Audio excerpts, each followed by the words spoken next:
Bhim army chief Chandrashekhar Azad लगातार जो है राजनीति में अपने कदम को मजबूत कर रहे हैं। राजनीति के स्तर में विपक्षी एकता को जो है साथ में लेकर बड़े बड़े सपने देख रहे हैं। ये कहा जा रहा है कि 2024 के पहले पहले अगर विपक्षी एकता में गठबंधन जैसी खबरें सामने आती हैं, गठबंधन अगर होता है कि 2024 में कहीं ना कहीं बीजेपी को तगड़ा झटका लग जाएगा। तो दर्शकों, क्या ये मान लिया जाए कि बीजेपी ये चाहती है कि विपक्षी एकता हो ही ना? क्या ये मान लिया जाए कि बीजेपी ये चाहती है कि गठबंधन ना हो? क्योंकि ये सर्वे के दौरान पता चलता है कि अगर गठबंधन होता है तो 30% वोटिंग शेयर बीजेपी का कम हो सकता है। हालांकि सर्वे ये कहता है कि बीजेपी फिर भी जीतेगी। नमस्कार, आपके साथ मैं हूं ऋतिक सविता। स्वागत है आपका नेक्स्ट 9 न्यूज पॉलिटिकल बाइट में। दर्शकों, चंद्रशेखर आजाद लगातार जो है राजनीति में कटाक्ष करते रहते हैं, विपक्ष पर हमलावर रहते हैं, लेकिन क्या कुछ कहते हैं चंद्रशेखर आजाद राजनीति के स्तर को लेकर, आप खुद ही सुनिए। ये सब मीडिया के ही लोग हैं।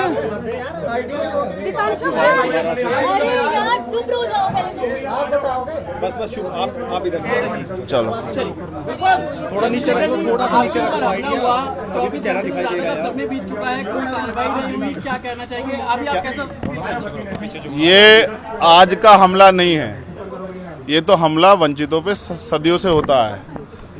और ये कोई पहला वंचित वर्ग का कोई व्यक्ति नहीं जिसकी जान पे बनाई है। ऐसे बहुत सारे इंसिडेंट हुए, बहुत सारे लोगों की जान गई, लेकिन आज कानून का राज है। जब मेरे जैसे व्यक्ति के साथ ये हो रहा है तो आम वंचित वर्ग के व्यक्ति के साथ क्या होता है, उत्तर प्रदेश में क्या लॉ एंड ऑर्डर है, इसको हमें समझना चाहिए। और अब तक क्या कार्रवाई, ये 24 घंटे ज़्यादा आपके सामने है। मैं तो मौत और ज़िंदगी के बीच लड़ रहा था, लेकिन अपराधी अभी भी खुलेआम घूम रहे हैं। ये बिना सत्ता के संरक्षण के नहीं हो सकता है। क्या इंटेलिजेंस है पुलिस की, क्या उनके पास इंफॉर्मेशन है, सूत्र उनके बहुत बड़े बड़े हो जाते हैं। अब तक क्यों आरोपी गिरफ्तार नहीं हुए? गाड़ी भी बरामद इसलिए हुई क्योंकि गांव वालों ने बता दिया कि मिरकपुर में कोई गाड़ी खड़ी करके गया है। अब तक लोग नहीं मिले। ये वंचितों का बेटा है, अगर मर भी जाएगा तो क्या फ़र्क पड़ेगा, लोग भूल जाएंगे। ये किसी रानी का बेटा नहीं है, तो अगर उसको कुछ होगा, किसी कमिश्नर साहब से जुड़ा हुआ मामला नहीं है कि 4-5 घंटे में कुत्ता बरामद हो जाएगा। मैं ये मानता हूँ सरकार की घोर लापरवाही है, और मुख्यमंत्री का बिल्कुल ना बोलना और बड़े बड़े दावे करना और इस घटना में ना बोलना स्पष्ट करता है कि मुख्यमंत्री सत्ता को संरक्षण दे रहे हैं, अपराधियों को संरक्षण दे रहे हैं, और उनके संरक्षण में अपराधी पल रहे हैं। और ये कानून व्यवस्था के लिए, लोगों के कानून के प्रति विश्वास के लिए बड़ा खतरनाक है। अच्छा, हम लोगों ने सीसीटीवी देखा, उसमें दिख रहा है कि पीछे से गाड़ी आके चेस करती है। क्या कुछ अगर कुछ बता पाएंगे कि आप कहाँ थे, कैसे? देखिए, मैं दिल्ली से लौटा हूँ, मेरे एक साथी की डेथ हुई, मैं थोड़ा सा परेशान था। फिर उस डेथ की सूचना के बाद मुझे आना था देवबंद में। हमारे एक साथी की माताजी की डेथ हो गई थी, उनके यहाँ रस्म पगड़ी का कार्यक्रम था। उनके घर से जैसे मैं निकला,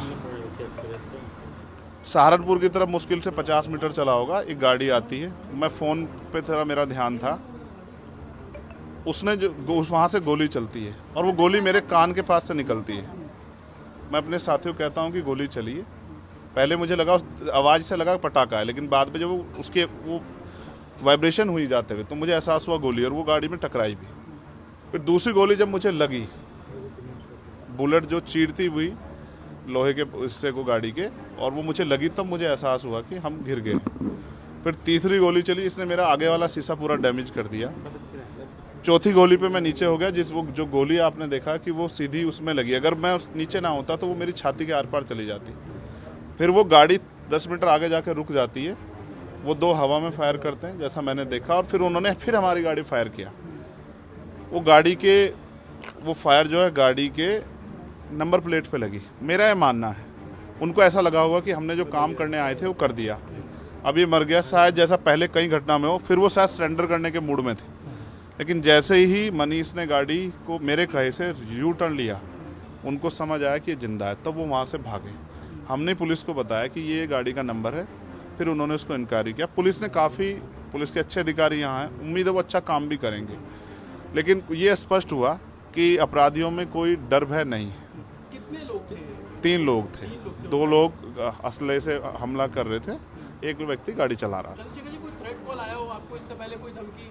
पिछले कई सालों से आ रही है। मैं लगातार पुलिस को इंटीमेट भी करता रहता हूँ। मैंने डीजीपी को भी लिखा, गृह मंत्री को भी लिखा, मुख्यमंत्री को भी लिखा, यहाँ के पहले एसएसपी डीएम थे उनको भी लिखा। लेकिन डीएम साहब जो पिछले थे, अखिलेश सिंह जी, उन्होंने साफ मना कर दिया कि चीफ मिनिस्टर नहीं चाहते चंद्रशेखर को सुरक्षा दी जाए।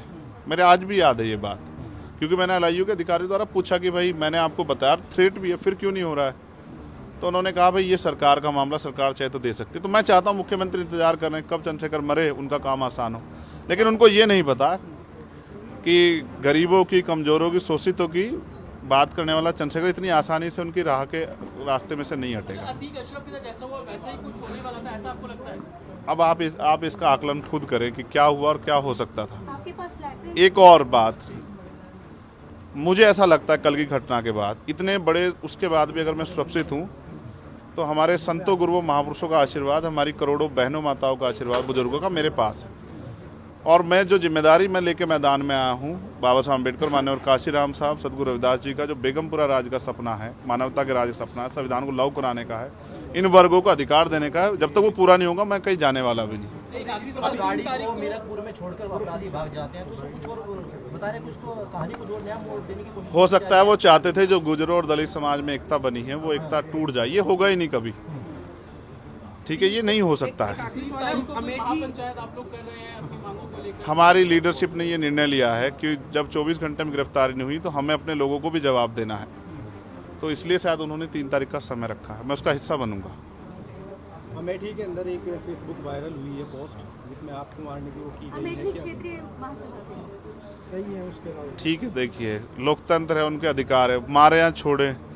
मैंने कहा ना, मैं पहला थोड़ा ही हूँ जो मारा जा रहा हूँ या जिसको मारने का प्रयास किया, मुझसे पहले बहुत मरे हैं, लेकिन उनको कोई जान नहीं रहा था। मुझे लोग जानते हैं तो मेरी बात पे बात आगे बढ़ रही, लेकिन मैं अपने लोगों को मरने नहीं दूंगा। ये भी मैं उनको संदेश देना चाहता हूँ। घटना होने के बाद ये पोस्ट किया है अमेठी क्षेत्रीय महासभा से कि इस बार तो बच गया, अगली बार नहीं बचेगा। देखो, मैं गोली से डरता नहीं, मैं गोली से, बंदूकों से नहीं डरता हूँ। मैं संवैधानिक रास्ते से चलता हूँ, संविधान को मानता हूँ। गोली चलाने वालों को भी कहना चाहता हूँ कुदरत उनको सद्बुद्धि दे, गलत जगह पंगा ले रहे हैं।